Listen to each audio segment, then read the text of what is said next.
Pemirsa, untuk mengetahui hasil vonis terhadap Siti Fadila Supari, kita bergabung dengan Priscila Dauhan dan juru kamera Tommy Pribadi dari Pengadilan Tipikor Jakarta. Priscila, apakah hakim sudah membacakan vonis terhadap mantan Menkes Siti Fadila Supari?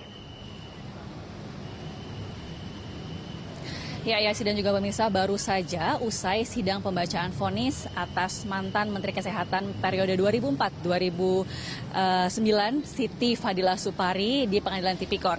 Dan Hakim Ketua Ibnu Basuki memberikan vonis kepada Siti Fadila yakni hukuman penjara 4 tahun dan juga denda sebanyak 200 juta rupiah, subsidiar 2 bulan kurungan. Dan ini artinya memang putusan ini lebih ringan dibandingkan dengan tuntutan jaksa penuntut umum yakni selama 6 tahun penjara dan denda sebesar 500 juta rupiah, subsidiar 6 bulan kurungan.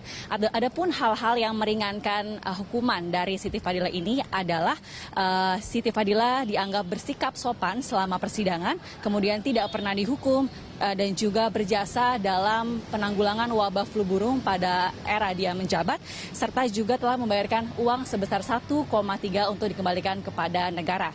Dan nantinya Siti Fadila juga akan mengembalikan uang sisa yakni sebesar 550 juta rupiah dari sebesar 1,9 miliar rupiah yang didakwakan kepadanya.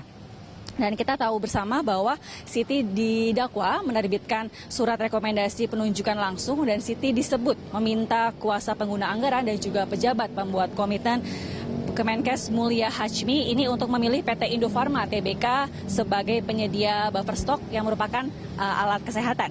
Dan karena penunjukan langsung itu, Indofarma memperoleh keuntungan sebesar 1,5 miliar rupiah dan negara dirugikan sebesar 6,1 miliar rupiah. Ya sih. Ya, Priscila, selanjutnya apa terdakwa menerima putusan majelis hakim tersebut?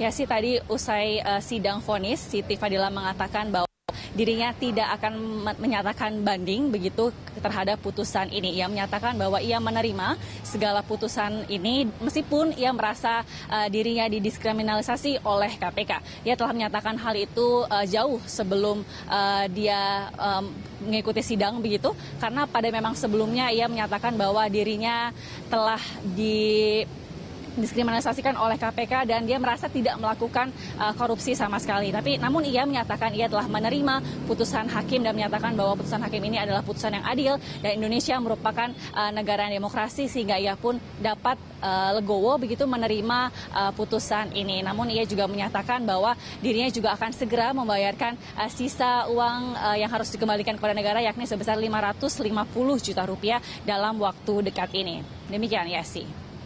Baik, terima kasih Priscila atas informasinya. Pemirsa, demikian tadi laporan Priscila Dauhan dan juru kamera Tommy Pribadi dari Pengadilan Tipikor Jakarta.